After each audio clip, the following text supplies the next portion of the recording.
Hey guys, welcome to Collider Movie Talk for movie fans. I'm your host, Ashley Melva, and this is the daily show where we give you all of the latest news from the world of movies, plus some insight into what it all means. Leading off the show today, Director of Development, Kristian Harloff. Welcome back, guys. Unbelievable to have everyone back here today. It's a little bit of a reunion, and we'll get to that in a bit, but we also want to get to the fact that you guys have been asking for the Man of Steel commentary. Well, guess what? Myself, Mark Ellis, John Campea, John Schnepp, we all did a commentary to the Man of Steel. It will be up today. So make sure you keep checking the subscriptions. If you haven't already subscribed to this channel, you should, so you could see that. It was a lot of fun.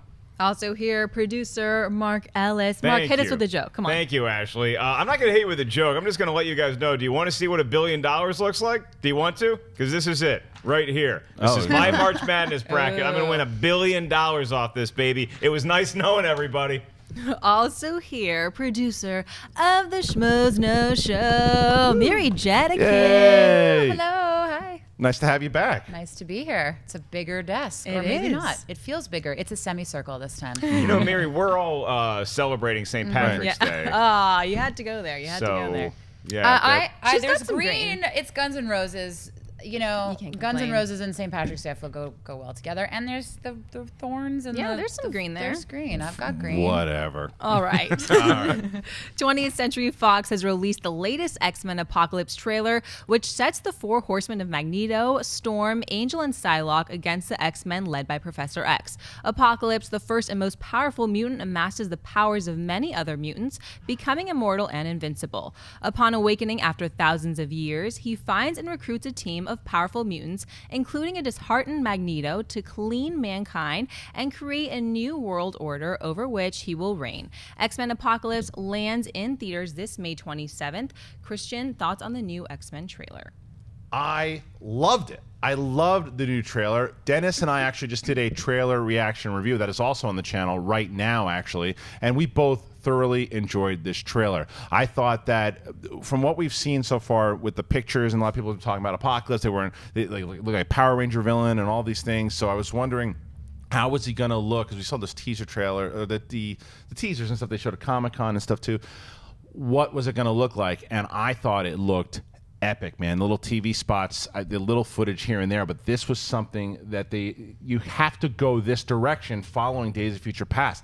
I like the fact that there's this, it looks like this guy is a real threat. It doesn't just look like some bullshit villain that's not going to be anything, but I mean, he's the first mutant with all this power. I just hope that it's not mind control. That's the one thing. I hope that it's not mind control, that it's not... I want Magneto to just say, no, this is the guy I want to follow, and there's a reason why. Same thing with Storm, and if anybody has a problem with Mystique being like a good guy in it, it's a different timeline. So I really enjoyed what they did with this trailer. I'm very excited for this film. I loved it. Mark? You're right. It's not just another BS villain, and you really can't have one. Now, look, I would totally be up for an X-Men movie where they fight one of the Scooby-Doo villains, because I like seeing the X-Men that much. But Apocalypse, man, this is like the ultimate. I don't know where you go from here after this movie, because the guy looks unbeatable. The guy looks unbeatable. Like, I don't know how we're going to do it. If I'm a mutant, I'm just saying, look, I throw down my guns. Just go ahead and kill me. I can't beat this guy. So it looks very apocalyptic, as the movie would imply. And I like seeing all the heroes. Yes, do I miss some of the ones that we didn't see necessarily in this trailer? Sure. But I was impressed with a couple of the new ones, particularly Olivia Munn as Psylocke looks pretty badass. I was happy to see that. That car thing was pretty cool. Yeah, especially after seeing her in Ride Along 2. My God, this is really a big step up from that. So all of that video she did on Instagram of her like doing this stuff with Aaron Rodgers in the background, it paid off. This trailer was awesome. Miri? Yeah, she looks kick-ass. I have a bit of like superhero fatigue because I feel like a lot of these trailers are starting to look alike. I'm sorry. I did think it looked really cool. I thought, you know, anytime you have actors of this caliber too coming together in any film, it's going to elevate the material. And just seeing Fassbender and James McAvoy and Jennifer Lawrence, and it's such a good cast. And Days of Future Past was so good that I think there's so much high morale going into this trailer and going into this movie. I'm really excited for it. I just want to backpedal and just ask you guys if you could define what a BS villain is exactly? Like bullshit villain. I mean, let's hear a definition. Go look at a lot of Marvel movies, and I hate to say it, but ones that just don't live up to the power of the heroes, where the heroes, if they really collectively come together as a unit, they can squash them like a bug. But this dude, Apocalypse, Yeah, Apocalypse it looks doesn't badass. matter how many mutants he got. The guy just seems like he's too powerful. Yeah, it's just like the clear-cut villain, you know, the one that's just like, okay, he's evil. It's like, but why? Like, why? Like, you know, we were just watching Man of Steel yesterday, and we all agreed that there was a lot more to Zod than just like, I'm the bad guy. It's like he totally believed in what he was fighting for. That was a bit of a bane, what you just did. Oh yeah, it wasn't. It was a bit of a bane. Well, it was. Well, you know, I interviewed Bill Fichtner for what was that horrible? Bill, first name. Yeah, basis. Bill. No, Well, he calls himself Bill. Right. For what was that horrible movie?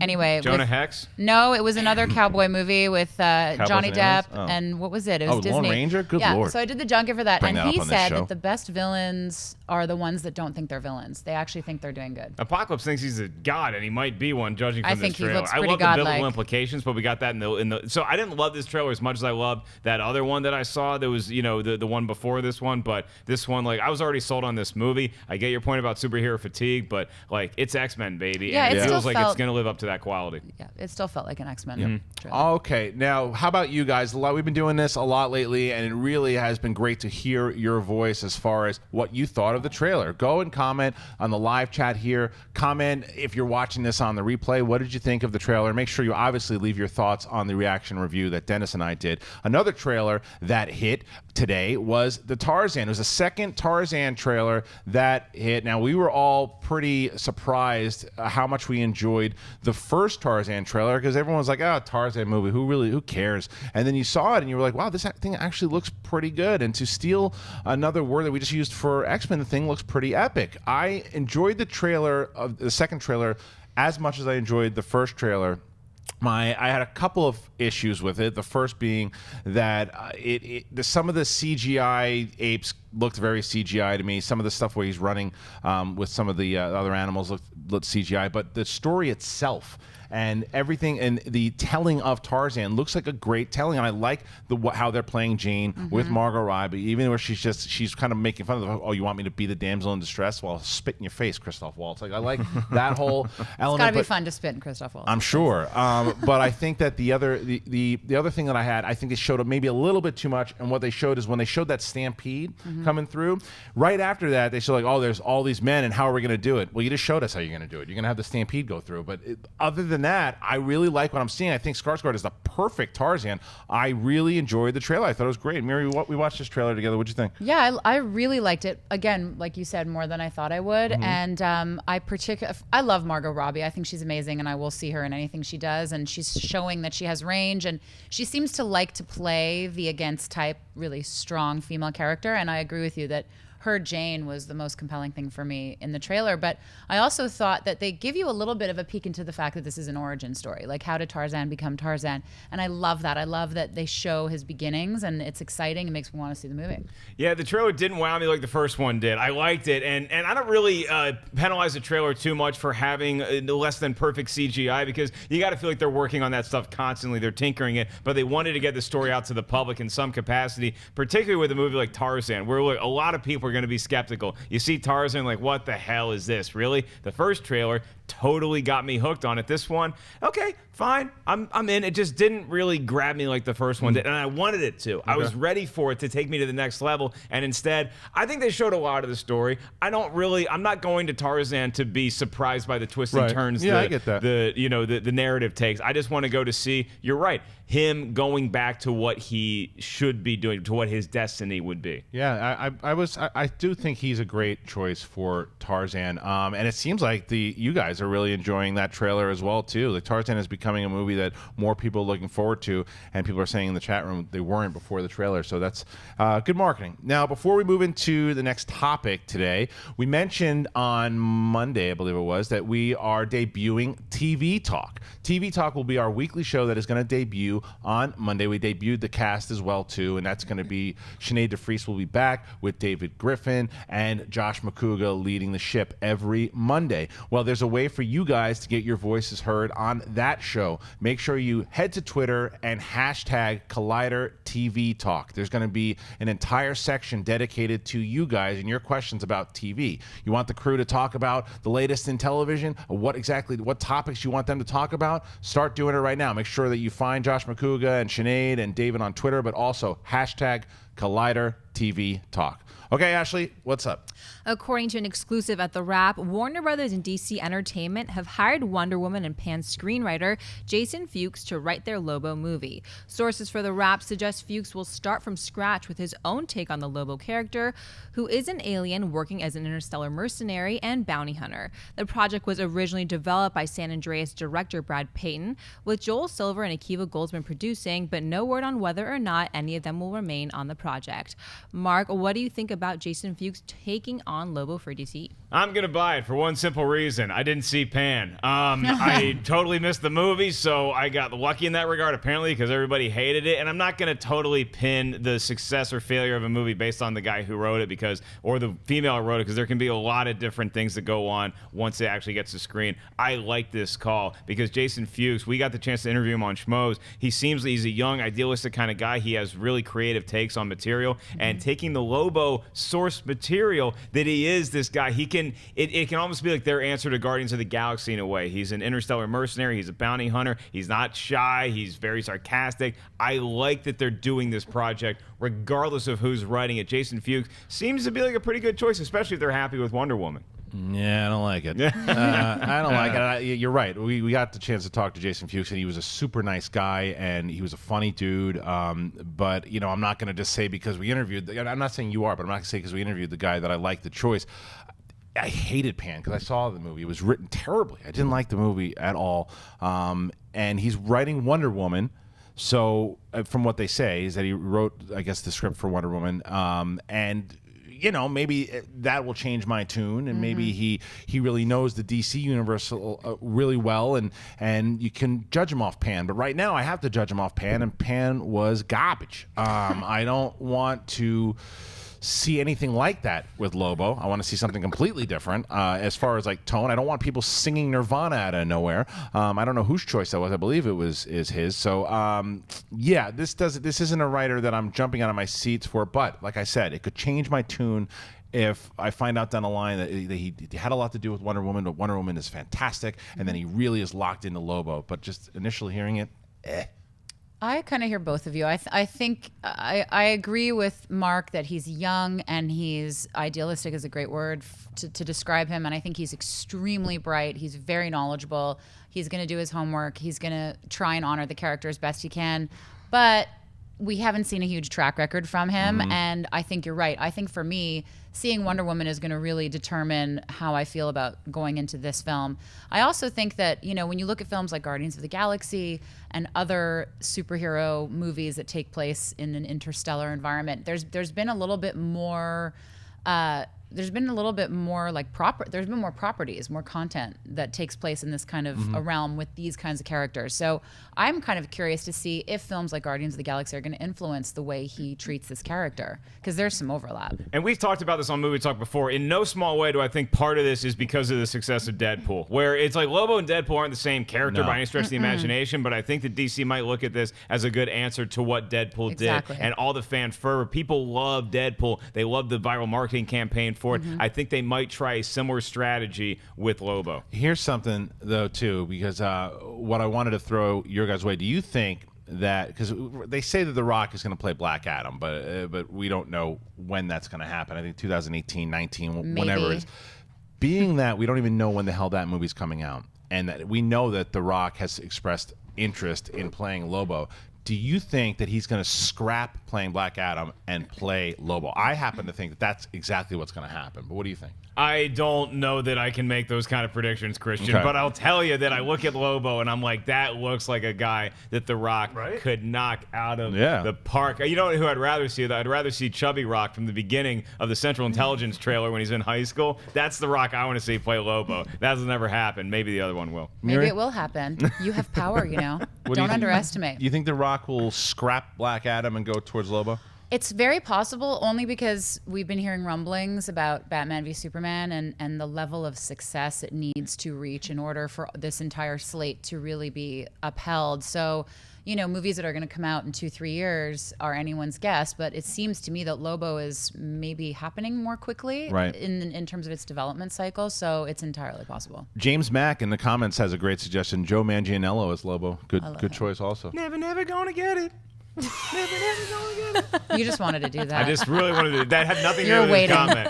Manganiello would be a fantastic choice. I just wanted to say, whoa, whoa, whoa, whoa, whoa. All right. What's next? Director Michael Mann, known for his gritty crime dramas like Collateral, Heat, and The Insider, has expanded his resume to include books now. With Deadline reporting, he will launch the imprint Michael Mann Books, which will simultaneously develop books for film and television. The first book to movie project will be a prequel to his 1995 crime thriller Heat. The story will center on the characters of Vincent Hanna, played by Al Pacino, Neil McCauley, played by Robert De Niro, and Kristian Harloff, played by Val Kilmer, with more characters to be determined later. Miri, thoughts on a Heat prequel by original director Michael Mann? I'm gonna sell that. Can I sell it? Am I allowed? You can if you want. Can I just sell it? You're not- there, man. I'm ready to let you go bought of this something when you're one. not supposed to buy anything. Right. This Well, whole there you show's go. going to shit. Show's going crazy. What did It's I buy I wasn't anarchy. supposed The to buy? second thing you said, I buy it. I'm but I gonna- didn't call you out on it. You did say that. I can buy whatever I have $1 billion right here. I will buy. Don't you dare touch my bracket. Don't touch his bracket. That sounds so wrong. Dirty. Listen, I didn't go there. He went there first. I don't really like this idea. I love Heat. It's one of my favorite Michael Mann films, and Lord knows he's made some good ones and some stinkers. This is one of his best. I think it has one of the best shootout scenes in the history easily. of film. And these are some of the now most iconic characters in a crime thriller, I think, that have ever existed. And I don't think I'm exaggerating. I don't really like the idea of a prequel, even if it's Michael Mann at the helm, because if they're going back far enough, these guys are old now. They're going to have to cast like a whole new cast of characters, I'm assuming. If it's like their origin story, Val Kilmer can't play himself 30 years ago. I mean, I don't like the idea of new people stepping into these roles. It just doesn't feel good to me. I don't disagree with you at all. But there is something like to take two new actors that are on this path of greatness. And if you had a Michael Mann who was directing Fassbender as Neil McCullough and Tom Hardy as Pacino's character, and then you had someone like, I don't know, Garrett Hedlund maybe as Val Kilmer, it could be, I'd say, okay, interesting, but it is so dependent on the cast. That's my point. And I'm with you 100%. Heat's one of my favorite movies of all time, not just Michael Mann movies. One of my favorite movies of all time. I love that film. I bring it up as much as I can.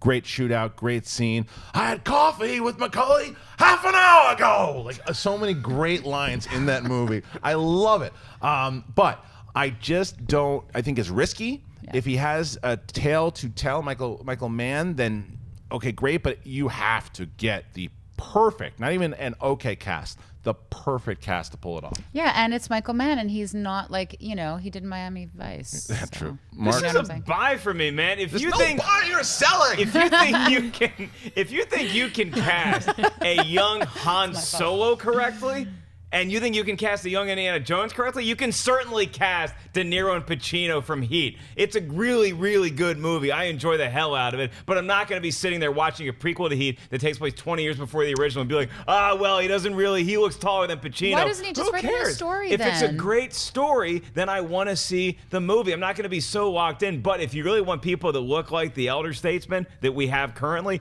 Val Kilmer, young Val Kilmer looks a lot like Ansel Elgort, the kid who I thought might be Harrison Ford in the Han Solo movie. So I'm just saying, in that perspective, this is a huge buy. I'm giving all my money right now to the Heat prequel directed by Michael Mann. All right. With Huge your buy. bracket, All your right. bracket money. Now we get to the part of the show that's actually called Buy or Sell. What do we do? Well, Mark, the way this works is that Ashley will read off some more movie topics, right? And then you guys, get this, will say buy or sell. That doesn't sound like Wait, my can, speed. Can you run through that again? I'm No, not sure damn I it. got it. Ashley, what's up first? While big Hollywood heavyweights such as J.J. Abrams and Steven Spielberg have publicly backed Sean Parker's moving streaming service, Screening Room, Christopher Nolan, James Cameron, and his producing partner are not feeling the same way. In a story from Variety, Nolan, Cameron, and his Titanic producer, John Landau, have declared early opposition against the proposal, with Nolan agreeing with Landau's statement released earlier. The statement reads, "Both Jim and I remain committed to the sanctity of the in-theater experience. For us, from both a creative and financial standpoint, it is essential for movies to be offered exclusively in theaters for their initial release." Christian, buy or sell, Nolan and Cameron stand against the proposed streaming service? I buy it, man. I do. I buy it. I think that there's certain purity to going to the movies and getting it. The certain movies that should be seen in the theater, and I understand what both Nolan and James Cameron are saying. And there's certain movies that are not meant for, but should be experienced first in the theater. And you're kind of there are some movies that are absolutely that work with the starting in the demand first and the smaller films that works. But when it comes to a big, like, I don't know if I want to be dependent on the fact that, let's say, Star Wars comes out and I can just sit home and watch it at home. I think it takes away from. I saw it in the Prime at AMC, and it was such an experience, and it was such a great thing.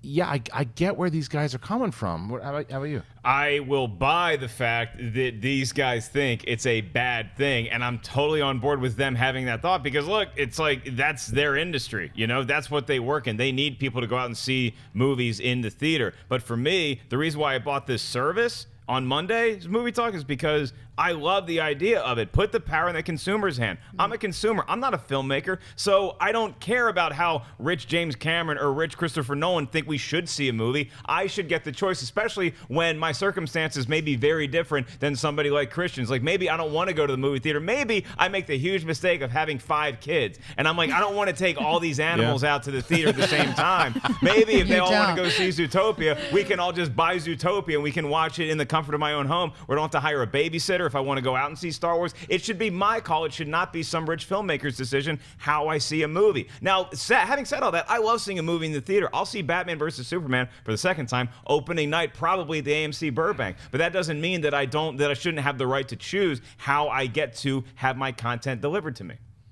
Miri? I mean, you're very empathetic to the parent cause. Yeah. So thanks for that. Yeah. I agree with you 100%, because I love the idea of the service as a consumer, but I do buy what they're saying, because it's funny. I just went to this film financing panel, and Cassian Elwes was on the panel. He's a huge Hollywood producer. He's produced a ton of big movies.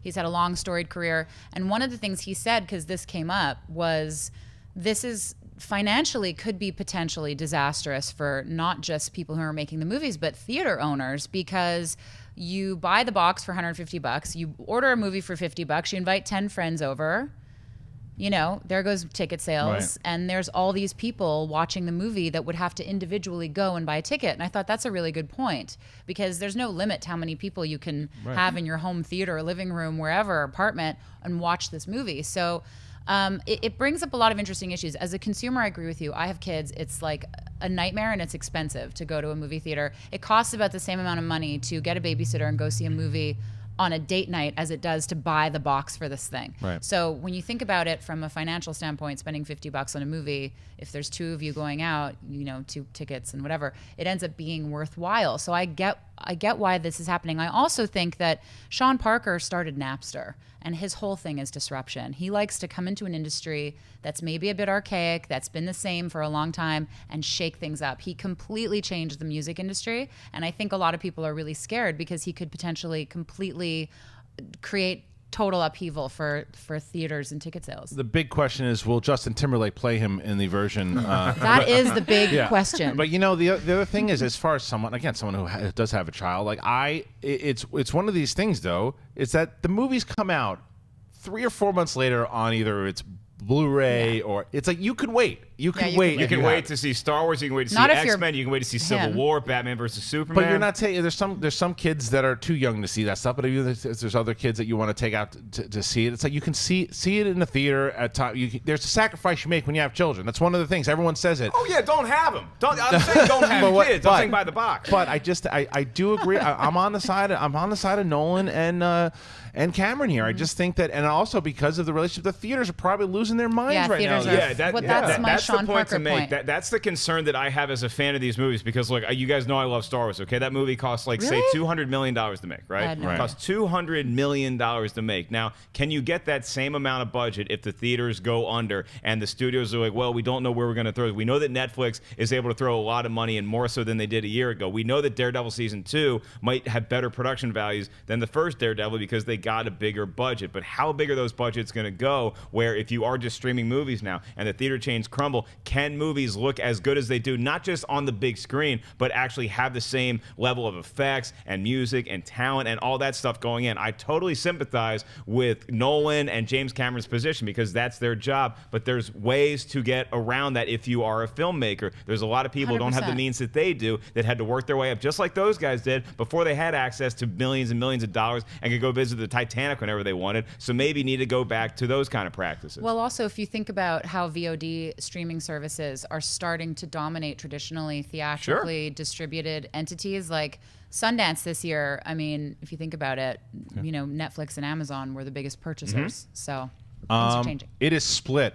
It is really split in the chat room. There are a lot of people who kind of see what you're saying. A lot say is what I'm saying, and it's split. So, all right, what's next? THR is reporting that Dana Brunetti, who was hired to reorganize and run Relativity Media after its bankruptcy, entered into a duel with the Crow movie rights holders as to how exactly the reboot of the franchise for the studio should go. And now, according to the Wrap, the latest director to sign on, Corin Hardy, has been removed from the project by Brunetti, adding yet another name to the list of stars and filmmakers who've left the project over the years. With lawyers now on both sides of the property looking into the rights, it looks like it will be a long time before we see a Crow movie again, if ever. Mark Byers saw a Crow remake ever going in front of the cameras. I totally buy that eventually on some shiny day you're going to see The Crow again, whether it's in theaters or on screening room. But it ain't going to happen for a while. And this is just another setback in a franchise that just cannot get it right. It's like your buddy with a gambling addiction. Like, hey, where are you this weekend? Oh, I'm back in Vegas. Like, duh. Like, this is the same kind of stuff that keeps happening with this project. I don't think The Crow is cursed, okay? Despite how it started out. I don't think that it's a doomed franchise. It's a great source material. The story's amazing. I like the character of Eric Draven. I like the way that you can take what his adventure is, both in life and in death, and being a sort of an anti-hero in some regards, a superhero in other ones. But, like, this thing, it's like, it's making me care less about The Crow, which is something that I initially was a big fan of. Look, as far as the question goes, will it ever be in front of a camera? Let's try buy it. It could be 20, 30 years from now, sure. But as far as soon, no, I'll sell it because this thing is a train wreck all the way through. Leave it alone. The first one was the only one worth a damn, and then they started putting everything. You tainted it once you started doing the direct to DVD ones and the City of Angels and all this whatever these other just direct to DVD ones, and it's 80 different Crows. Could a reboot work? Maybe, but they obviously cannot get it right. Stars have dropped out, directors have dropped out. I mean, the craft services probably dropped out at one point. It's like everybody's dropping out of this movie. No more Red Bar. No one watch it. It's the thing. It just stinks. It's like there's something. It's like no. There's everything. The universe is telling you, do not make this movie. Do not make it. And I don't think. I think it's going to be rushed unless. This is the same thing we were just talking about before. Unless Christopher Nolan is like, you know what, I want to make a Crow movie. Or Spielberg goes, I want to make a Crow movie. Then you go, oh, wait a minute. They probably can put together a good team. It's got to be a massive, massive director and producer and stars. And even then, we're still going to have a problem with it. Miri? Am I allowed to buy or sell now? We're still in buy or sell. Okay, good. I sell this wholeheartedly. First of all, to take your point further about the universe, we all know that The Crow is steeped in all kinds of negative mythology. Sure. Brandon Lee passed away sadly, and during the making of the film, he's got obviously his dad and the kind of dark, sordid stories around him, and I feel like there's bad juju around this. Like, I feel like it just just leave it. Like every sign is pointing to this not being something you should do. We all know that The Crow has all kinds of stories around how the production was difficult and a nightmare. People got hurt, people died, whatever. So I just feel like maybe this is the universe telling us that we should just leave The Crow alone. Yeah. Let's leave The Crow alone. I love The Crow. When it came out, I was a kid and I watched it, many, many, many times over when it came out on home video. And I loved Brandon Lee in the role, and I feel like it's not really. I don't know. I don't think it's one of those movies that should be revisited. Yeah. I think they should just let it be. All right, what's next? The long-rumored second sequel to Bill and Ted's Excellent Adventure just got an update from Ted himself. Speaking with IGN, Keanu Reeves offered his positive vibes on the movie, revealing that they now have help from the studio. Reeves said, "We're just trying to get the script together. We're trying to get the story right. We're working with this studio, so we have a little bit of support in a sense of like, if the material comes through, we'll try and make this picture. We're really just still trying to get the story right." Miri, buy or sell Bill and Ted 3 ever being made? I so buy this. I mean, I love Bill and Ted's Excellent Adventure. I even love Bill and Ted's Bogus Journey. I mean, speaking of death appearing on a set, I mean, I don't think the Grim Reaper has ever been better, explored than in Bogus Journey. And I also like the fact that Keanu and Winters are both like very into it. And I think that's the key. That's the reason why I would buy this, is because the two guys, Bill and Ted, are into making something new and they're really committed to the story. Now, whether we'll see it or not ever is another story. But I think the fact that they're, Keanu's talking about how they really just want to make the story work and they're not going to do it unless they have that in place, to me makes it a buy. I buy it. I buy that's going to happen because of every time that Keanu Reeves is the key in making this all work. If he wants to do it, I really think it's going to happen. But it's got to go in the direction that he thinks is right. I also think that the late great, my favorite comedian of all time, George Carlin, not being in the film. I think you put Louis C.K. in the role of Rufus. That would be amazing. That's awesome. I think that it would be a great kind of respect to him, as well as Clarence. Clarence was also Clemens, yeah. Clarence Clemens also not going to be in the movie. He passed away a couple of years ago, but they could, I think, again, find somebody really great to do that. But I want to see a third one. I think that it's going to happen. I think that they're kind of determined to make it happen. So I think it's going to happen. I mean, look, I've been buying shit since before the show started. You think I'm going to sell this? Come on, man. Bill and Ted, I want to see this so bad. But you know what it looks like more and more to me? I wouldn't be surprised if they did greenlight a Bill and Ted 3 and it's like them as, maybe elder statesmen or whatever they are, because Bogus Journey left off in a really weird fashion. It was funny at the time, but it's like, okay, wait, so now you guys are the biggest rock stars in the galaxy, your music on the planet. It's like, where do we take the story from there? That thing ended on such a bombastic greatness, like everything is now pure and peaceful with the entire, stars. That what do you do? How do you have conflict of any sort in there? I guess you could probably throw a time travel wrinkle in there if somebody wants to go back and stop them from doing what they were doing to begin with. But before you get into all that, I just want to see this movie get made in any capacity. This might be a Netflix situation. This might be a streaming thing. Yeah. I don't know what studio Keanu Reeves is talking about, but it might be a thing where you get a little bit of funding, you get on Netflix. Because let's face it, most of the fans of Bill and Ted's Excellent Adventure aren't the youngins, okay? Hey. It's people like us who grew up watching the original ones, and now it's like, what? It's over 25 years But later. wait a minute. But yesterday you said that you'd be okay with the Cannonball Run. I'm just curious. What's the difference? Well, because nobody Cannonball Run.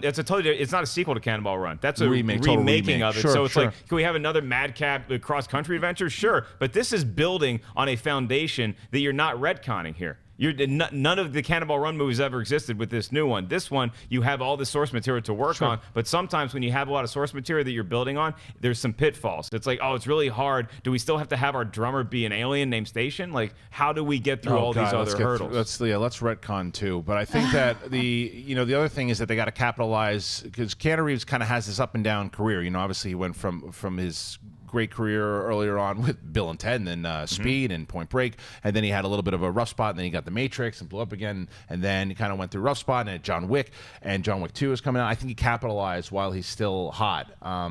Ashley, have you ever seen Bill and Ted? I have no idea what this is. Oh my Really? god! Like literally no Wow, that's a idea great, what but this that is. goes to Mark's point. I watch it? Interesting. And why you would It make really a makes third me one feel of it. bad. Wow, I really want you to watch that on a commentary. Let's do it. Unbelievable. Let's do it. All right, speaking of movies and movies coming out this week, now it is time for opening. This week brought to you by our friends over at AMC. Ashley, what the hell is coming out this week? Well, the Divergent series Allegiant. After the earth-shattering revelations of Insurgent, Triss, played by Shailene Woodley, must escape with Four, played by Theo James, and go beyond the wall enclosing Chicago. For the first time ever, they will leave the only city and family they have ever known. Once outside, old discoveries are quickly rendered meaningless with the revelation of shocking new truths. Triss and Four must quickly decide who they can trust as a ruthless battle ignites beyond the walls of Chicago, which threatens all of humanity. Kristian, how excited should people be for this movie? Look, here's the thing. If you are a fan of this series, then you should go out and see the movie. This will get no one in the theater excited about if you were like, didn't care about the first or second one, but this one looks great. It's not gonna happen. It's the same thing. I don't know what's happening, and now that the floozy flobbits and the shibby shabbits, they're not. Oh no, they're the not shibby together. shabbits. They're not together. I don't know what the hell's happening. But Shailene Woodley got her franchise. Everybody in it's fine, but I can tell you though, it is so predictable. The movie is so predictable. You know, okay, that person's gonna die. Oh yeah, they're dead. Then that person's gonna turn and be, oh yeah, that's happened. It's like everything that you think is gonna happen, you just see it, and then it happens right away. It's just, and some of the CGI, some sci-fi stuff is cool, but for the most part, I've seen it a billion times. Do you give a shit about this movie? Less than a shit. Okay. Wow. All right. Not even a little a turn. Not even half a shit. fully Actually. Why do these movies keep getting made?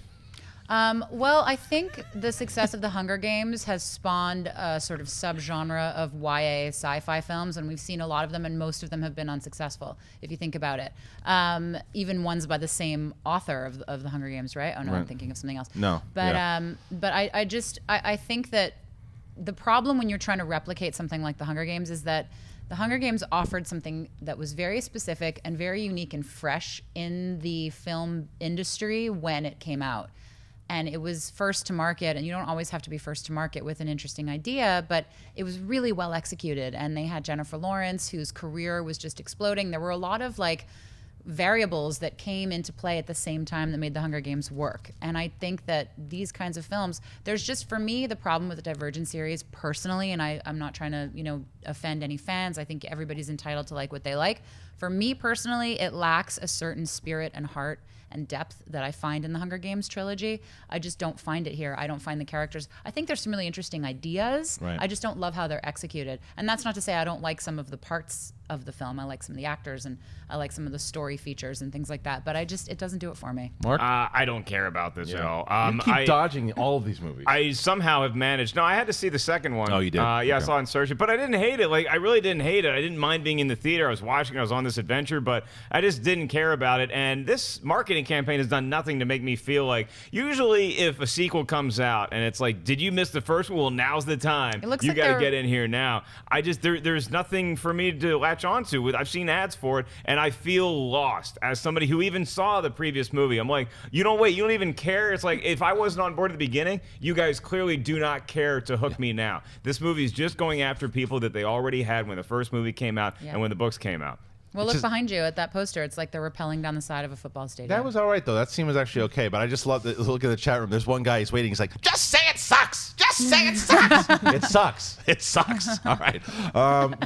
Moving on. Now, look, we're going to get to mailbag right now. But we're going to do some live tweets. And the Movinator herself, Ashley Mova, will be fielding those questions. So make sure that you guys go to @Collider Video, be nice to the Movinator, and she might put one of your questions on the air. All right, mailbag. What are they saying? Dale Morgan writes, as 10 Cloverfield Lane was originally written as a standalone movie, was it changed to a blood sequel just for marketing purposes? Or would it have worked better as a completely separate film?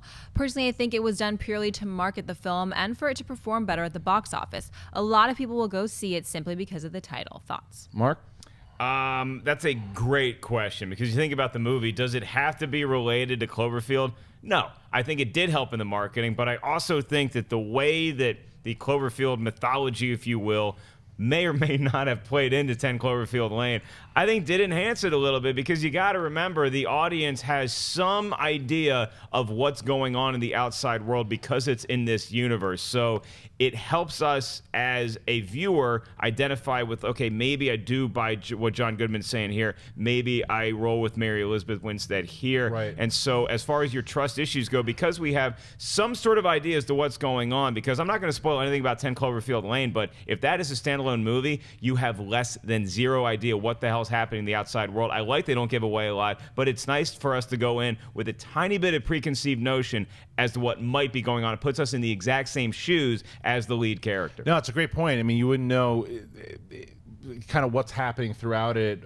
but because they market it as a Cloverfield, you're like, well, you know, this has to happen because obviously there's something that's going to tie into all. We're this also wondering. We're watching. We're wondering. We're like, wait, is that thing happening, or Right. what did we see? That being said, this movie would not have done as well at all without the Cloverfield tie-in, because people didn't know what the hell this movie was. We actually, it's funny, when we were on AMC, we actually talked about this movie 2 years ago when it was called something completely different. Maybe whether or not they knew they were going to tie it into Cloverfield or not at the time, who knows? But it was the way that it was kind of presented. Oh, this is kind of a Cloverfield spin-off. People were always asking, will there be another Cloverfield? Yeah. What's going to happen? And then it's called 10 Cloverfield Lane. So right away, you got the brand recognition there. And then they want to know how exactly it's tied in, and the mysterious kind of marketing behind it. It did play it. And I absolutely think that the ending was completely shoehorned. But this movie, you take that ending out, and without spoiling anything, how big that the ending is, if you don't have that, it's like an independent film. It's a small, and there's nothing wrong with that, but it certainly doesn't do the box office that this movie did. Miri? I think this is a great question. I think because if not only for the question itself, it speaks to the movie making machine at the studio level and how movies are made by committee. They're not just made by one or two people that have a vision. I mean, clearly, regardless of whether it was the chicken or the egg that came first, I think that it was very much intentional from very early on in the development of this film, whether it was already a script for another movie, that Cloverfield was a recognizable brand, that it was going to add market value, that it was going to add relevance at the box office. And I think that this question is smart because it opens up that dialogue around, well, how much of a movie is just the story and how much of it is the studio machine, and when do the two converge? And in this case, I think it worked really well. I mean, it's done well and it's getting really well received. So it's interesting, but I do think that, you have to realize that movies are not just written by one guy and directed by one person. It's a committee that kind of decides these things. So. All right, what's next? Christopher Dobinson writes, "Hi everyone, big fan of the show and Jedi Council. I'm a huge fan of movie scores. They are by far the main thing I listen to. They mellow me out when I want to rest, pump me up when I exercise, and even indulge me when I'm down. I was wondering, what are some of your favorite scores, released and unreleased? My two favorite unreleased scores would be Thomas Newman's Less Than Zero and Men Don't Leave. The latter's end sequence is probably the single most moving / beautiful piece of music I have ever heard. Favorite overall release score would be the late James Horner's Glory. Love to hear your thoughts." Love scores and soundtracks questions. I am also a big scores person. I listen to them in my car all the time on the way from here Literally and back. all the time. I love musical scores. As far as unreleased, I don't really have a lot in my list there, but I can give you some of my favorites that I listen to often. Apollo 13, James Horner. Braveheart, James Horner. Dark Knight, Hans Zimmer. All the Star Wars by John Williams. Eternal Sunshine of the Spotless Mind was John Bryan. Last of the Mohicans, which is also, is that Zimmer? That's Zimmer, right, Riley? I think. Last of the Mohicans, Riley I know. doesn't know the answer to something? Avatar is actually a Stop great the score, by presses. the way. Transformers by Steve Jablonsky. Thin Red Line by Zimmer. Batman 1989, Danny Elfman. Superman by John Williams. Raiders of the Lost Ark, John Williams. Legends of the Fall, James Horner. Glory, you already mentioned. And Heat. Heat is actually a really great score. Mark, do you have any particular ones that you like? I do. I got some unreleased ones, too. There's one that always pisses me off because I cannot find it anywhere. Maybe it's available now, but the score, not the music accompaniment, but the score to Robin Hood, Prince of Thieves in the early 90s. It's like impossible to get anywhere. I've looked on it for iTunes for years. I cannot find it. It's a great... Did not sound like that. See it all the time. That's exactly how it sounded, is what I just did. You can play that at the gym, and you'll think you're in the 12th century, wherever godforsaken part of the world they were. So look, I think that is a good one. The ones that are released, Rudy is a all-time great one. great Yeah, one. play it when you go to the gym. I'm surprised you didn't say Gonna Fly Now. Rocky, yes, good ones too. fantastic one of all time, and an unreleased one. Eddie Van Halen did a couple tracks for The Wildlife starring Chris Penn, never released until recently. Check it out on YouTube. It is phenomenal. All right, just read. Miri, get to yours just in a second because I want to read some of the fans here. They're saying Man of Steel was a really good one as well too. Gladiator, love that one. Blade Runner, Dusk Till Dawn, Dances with Wolves, Ratatouille. A lot of Gladiator many ones. good ones. Apocalypse Now. Any Tarantino score, I love that's true. Excuse me, soundtrack, really good. Inception, I love the Inception soundtrack by Hans Zimmer as well too. Superman, a lot of great ones. I hope they're too. not taking any of yours. Yeah, Mary. All apparently of mine. Wade I've Wilson done that. writes Z. Can't talk about musical score. Shave your head and go to sleep. All right, what's next? I am not going to shave my head, but I will tell you that I love Westerns. So when I saw Ennio Morricone win his first Oscar this year at 87 years old, I think he's 87, I actually shed a tear because I've loved his score since I was a child, since I first saw The Good, the Bad, and the Ugly. And I think his score for The Hateful Eight was by far the best score of last year, and I love his work. So I love his work. I love his scores. I love Vangelis. I can't help it. I grew up in the 80s. So The Bounty is one of the most underrated movies. I think I love The Bounty, and his score for The Bounty is, I think, one of his best. Of course, he did a lot of other ones that everybody knows that he's a legend. And I really like Tangerine Dream for Risky Business, I think, is one of the most memorable scores, Nice. probably because it's from my childhood also. There are so many, and I think you guys have listed like so many great ones. So this is like, we could have a whole show Danny on this. Elfman, Batman. Yeah. Danny Elfman, almost like every score. I There's some good love ones. his work, especially like the stuff he did for Edward Scissorhands, and all his Tim Burton collaborations, I think, are worth checking out. Great one. Such a huge and underrated thing, I think, for how big musical scores are to the world of movies. All right, Mova, we are doing some live Twitter questions now. They have been asking for stuff. What do you got? Vex Fletcher writes, why do people like Jennifer Lawrence so much? It's still a mystery to me. That is It's not nice.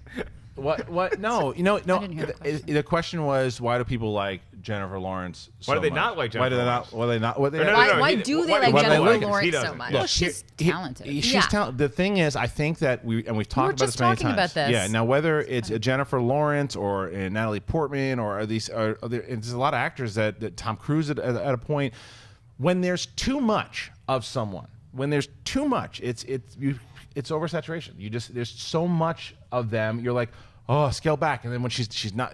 It was the best thing for her career that she did not win the Oscar this year. Because had she won for Joy, which she shouldn't have been nominated for, people would have been like, get out of here, screaming and yelling. It would have been like a riot. But I think it's just she's around every year. She's at 3 or 4 movies. She's always around the Oscar. People are getting a little sick of her. I think fatigued. I don't think it's not fair to say that she's not a talented actress. She is one of the best out there. She is really talented, and I think she was really good in Joy. I don't think she should have been nominated, but I think she was really good. But I think, to me, that's why people may be getting tired of her, but I don't think they dislike her. I don't think she's a good actress. Miri? I agree. I think she's extremely talented, and we were actually just talking about Yeah. Jennifer Lawrence before we went live, so it's kind of funny. I think one of the problems too is, I was talking about Naomi Watts. Naomi Watts broke with Mulholland Drive. She was like 31 or 32, which in actress years is like a dinosaur. Like that never happens that someone breaks when they're in their 30s. But I think it gave her an ability to kind of separate her private life and her public life, and she's never maybe achieved the level of stardom of Jennifer Lawrence, but she's always maintained respect and dignity in the industry, and people love her and they'll keep going to see her movies. Jennifer Lawrence broke when she was like a teenager, and she's been huge ever since. And I think it's really hard to be in your 20s and kind of be coming of age as an adult and in the public eye and to be the #1 person on IMDb for like 4 years in a row.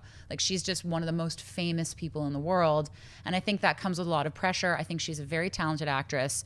But I think as a human being, she's probably still finding her feet. And it's tricky. Everyone's judging you. Everyone's looking at you all the time. And so I kind of like, I get it. I feel the same way sometimes where I'm like, oh my God, not again. Yeah. But she really is talented, and people obviously love working with her. So, hopefully she'll figure out a way to manage, the public persona and continue to do good work. It's the predictable backlash. As people root for you when you're the new kid on the block, then you Yeah. get Yeah, to be you're so right. successful. Then they're like, no, I want to tear you down a little bit. Yeah. Everybody has their indie band that they love. As soon as that indie band signs with a major label and has a huge hit record, then they're like, man, they sold out. Don't worry about it, Jen. You're doing just fine. Try not to trip next time you win an award. Mo, what do you That's think? honestly, that's my thing. What? I don't understand. I get that she's a very talented actress, but sometimes I think that she's trying to be so relatable. Like, oh, I fall a lot and my hair's short. Like, stop trying to be so relatable. We get it. Oh, wow, I'm Did you so write this hungry. Twitter I'm at the question? Oscars. I've been like starving myself. Girl, we get it. You're relatable. Is she talented? Yes, but I think that she's putting on this front so that people like her a lot. I agree. Like, it's like, yeah, 100%. I think it's I think a little that's bit just her. fake. I think No, that's do just you her. It's a little bit fake. Okay, in the movie Singles, where are you going? In the movie, getting heated. In the movie Singles, there's a great line when Kira Sedgwick is being picked up by Campbell Scott in the bar, and he goes, "Hey, I just want you to know, like, I don't have an act, and I think you're really great, or whatever." And she's like, "I think that A, you have an act, and that B, your act is not having an act." That is so exactly what I'm not talking saying about anything right else. there. I'm just gonna say that. That's it right there. All right. Next question. Next question comes from Glenn Coco. You go, Glenn Coco. Name that movie, guys. You guys get that joke? That is from Lilo and Stitch. What would I quote? Mean Girls. Mean Girls. Yes. Okay. Ah, Ellis See, I gets knew a it. point. He writes, most effed up scene you've ever seen from horror movies. Ooh, Most effed up scene I've ever All seen the from scenes horror from Saw. movies. All the scenes from Yeah, Saw. see, I'm not gonna go with just the torture porn stuff because I think that's, I don't know, that's kind of the path. Yeah, it's sometimes it's cheap. well, Sometimes no, I mean it's like an easy, Yeah. an easy get. It's an I easy mean, choice. a thriller scene that just is irreversible. My God, like everything in Irreversible is Oh, yeah, horrible that and scene- horrifying. But I think that everything in The Strangers, like just the way that they show up as strangers with the knocking the door with the Yeah. bags on their heads and whatever they have on Those the sacks, masks. the masks. Yeah, so The Strangers for me, I think for sure. Ellis. Ah, man, I'm racking my brain. I mean, those human centipede babies ain't easy to Oh watch. God, disgusting. I would go back to The Exorcist. I think is the greatest horror movie of all time. There's some things that you probably shouldn't do with a crucifix that happen in there. Might want to check that out. I go back to Pet Sematary again because Yeah. it's like there's a scene in Pet Sematary that was just the most horrifying to me when I saw it, and has nothing to do with burying your dead pets. It has something to do with one of the subplots, Zelda. You'll Oh, never God, look I at don't even that wanna video talk about game the that. same way. Yeah. Just Miri? your spine. Stop, What- Rachel. what- I can't even deal. What creeps you out? Well, again, I have to go back to a vintage classic, The Shining. I yeah. saw when I was way too young, and it left an indelible imprint. And I think when things start to really go south in a supernatural kind of way, when he's starting to really lose his mind, and he goes into the bathroom, and there's that beautiful naked woman, and he goes up to her, and then she's like Oh, the this old creepy cackling old lady. lady. Yeah. I remember, I still can't even talk about it. Like Yeah, it's everything. creepy. That lady lived in my apartment for a couple of Yeah, years. I'm sure. That you guys dated horrified for a me little as a bit. child. No, we did not. Oh no, you did not. Okay, so so some people said the baby witch scene in The Witch, Human Centipede, Seven, Iron Man 3, Zombies, Halloween, let's see, Last House on the Left remake. So there's a lot of stuff out there. All right, what's next? Clark Kent writes, can Oh. we expect a spoiler-free B versus S review? Yes, that is a guarantee. We're already planning on it. We're going to see the movie on Tuesday night, and we will be doing a spoiler review. We'll be doing spoiler-free review. The whole crew right now, I believe it's going to be myself, Mark, Dennis, Schnepp, and Campia that will be doing the reviews as of right now. And that's also what we did for the Man of Steel. Yeah, I just love that the guy's Twitter handle is Clark Kent, and Yeah. he should ask the question like, "Hey, did you guys hear Superman? They're like he's really good looking, huh? He saved all those people. What a nice guy." Batman sucks. Yeah, right. Okay, what's next? Rashad H. writes, what do you think is more difficult, remaking a classic film or rebooting a popular franchise? Say that again. I'm sorry. Remaking a classic film or Or rebooting a rebooting a franchise. popular franchise. So I guess you're just taking a film on its own. Like, for instance, trying to remake Ben-Hur versus rebooting a franchise. I think it depends on the franchise. It depends on the movie. I think that's a case-by-case question for me. Yeah. Because there are some movies that were never really popular or that were popular a long time ago that are ripe for remaking. I don't think there's many, but they exist. Yeah. And there are some franchises that deserve a reboot or are ready for a reboot, and there are some that really don't, like The Crow, for example. Right. I think it's So- harder to reboot a franchise simply because you have the expectation of making multiple movies. Like when they rebooted the Friday the 13th or they rebooted Nightmare on Elm Street, they're like, "Oh, don't Or worry, Evil we're going to Dead. have 7 of these babies lined up." And like if you remake Ben-Hur, which they're trying to do, or it comes out in August, it's like if that movie sucks, then Oh, yeah. we don't have to worry about not getting Ben-Hur 2. There was no Ben-Hur 2, so you just have one What do they individual call movie it? to worry What's about. Ben-Hur 2's subtitle? Yes, Ben-Hur 2, Ben Harder. I think franchise is easier to reboot than a classic remake too, because you're kind of accepting that, okay, The changes. Yeah, you're accepting it, that this whole franchise is going to take a new turn, new spin. Superman, Man, it's whatever it might be. And when you have a classic movie, whether it be Ben-Hur or whatever, it's just you're going to compare those two right away. Not that you're not going to compare the franchises, right? But it's just you're just ready for, because we're rebooting this whole franchise. It's going to be a whole new spin on it. Okay, that's the direction. The classic is like, well, it's not going to be good as the original. It's I think tough. rebooting the franchise might be an easier film to make, yes. but it's maybe more of a financial risk if it doesn't go well. Absolutely. Okay, let's do 2 more. Okay, Brian S. writes, what kind of role do you think it will take to get Johnny Depp back on track? What's a role you want to see him in? Well, I mean, Black Mass was, I think, him getting back on the right track. He still looked like a White Walker, but he was great in the movie. He was great in the movie. Now I'm never going to look at White Walkers He the looks same. like He really does. He looked just like him. But That's a good call. I think that he. You know what's funny is that I saw that movie, the Yoga Hosers, which is his daughter. Well, yeah, his daughter's in it, but it's Kevin Smith's kind of follow-up to Tusk. And I didn't like Johnny Depp in Tusk because I thought he was just misplaced from the tone. But I really liked him in Yoga Hosers, even though it's a crazy character and it's just as bizarre as the rest of the characters he's been playing. But I want to see him do stuff along the lines of Donnie Brasco and Blow and movies like that, to where he is just, I want to see him not put on the makeup and because he's got something else coming. He's got Alice in Wonderland where he's doing the Mad Hatter again, which is fine. But I think that if he can do a role similar to like Donnie Brasco and Blow, he can get back on track. I agree. I to be honest with you, I think that Johnny Depp is like a bona fide movie star, and he's one of those people that's like larger than life in terms of his presence. But I often wonder about his own relationship to performing and acting, because for a while there, like you said, he was doing these really interesting roles, and he was like, even when you go way back, like when he was much younger, What's Eating Gilbert Grape and whatever. And then for the last really long while, he's been doing more caricatures than characters. And he did return to form with Black Mass, and he was great. But I wonder if like he has a reticence around playing real people, if it's harder for him. Like I often wonder about like the psychology of Johnny Depp and why he chooses to do the fantastical stuff more than, these kind of true to life characters. Well, the guy owns an island, so there's a good chance he's batshit insane. But if he's not, I'd like to see him not be less charactery, but less eccentric with the roles he takes. Because like we see the Mad Hatter, we see the Pirates of the Caribbean, and that stuff's fine. Then do something a little more grounded. That's what I really like seeing from Johnny Depp, and I just haven't gotten it enough. Even as Whitey Bulger, it's like it's such a charactery. He's got such eccentricities that it's like I just want to see him be more like a human being. All right, last one. Chris Hartwell writes, which mega budget blockbuster of 2016 will end up taking at the box office? Oh man, that's a great question. It is. I think Rogue One is probably. I'll throw the contenders at you, then you guys let me know. Okay. So Rogue One obviously has a Star Wars pedigree. You have Batman versus Superman. You have Civil War. You have X-Men. You have Suicide Squad. Maybe you get a dark horse in there with Doctor Strange. Might make some waves late. Maybe the Harry Potter. Beast, Beast. So whatever. I would put my money on Civil War to just slightly outpace both Batman versus Superman and Rogue One. Miri?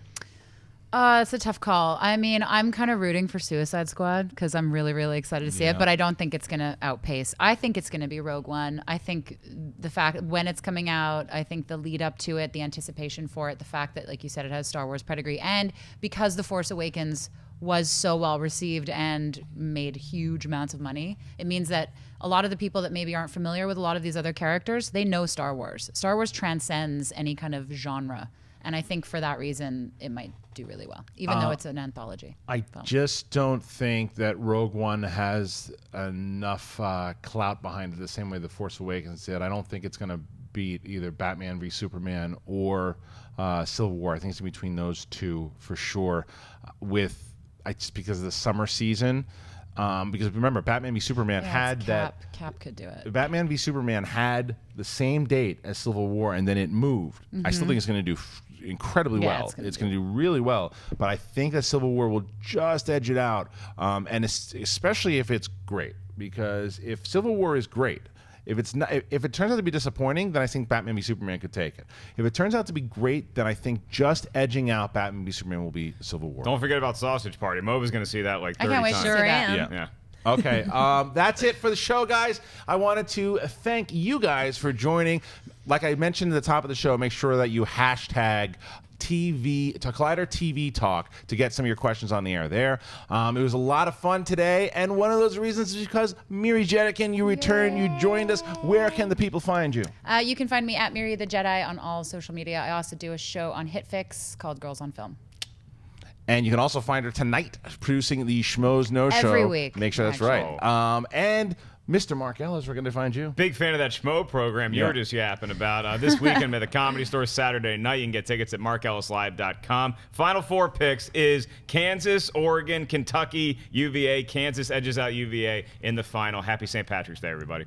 And the president of the Jennifer Lawrence fan club, Ashley Mova, where can they find you? You guys can find me hitting up all the bars in Los Angeles tonight and on Twitter and on Instagram at Ashley Mova. Happy Thursday, guys. Very nice. I like that rendition. And for me, you can find me at Kristian Harloff on Twitter, on Instagram, and Jedi Council. We are going to be there today. Myself, Mark Ellis, John Campia, talking about the new Han Solo casting, everything that's happening in the world of Star Wars. Make sure you check that out. Check out the Man of Steel commentary. That is today. Check it. Make sure you check out Dennis. Myself and Dennis, we did the X-Men Apocalypse trailer. Look at that as well. And see us tomorrow. We're back here on Movie Talk. Thanks. Hey guys, if you like this video, click the thumbs up button. Also, make sure you subscribe to our YouTube channel. It'll help you stay up to date with everything we've got going on here at Collider.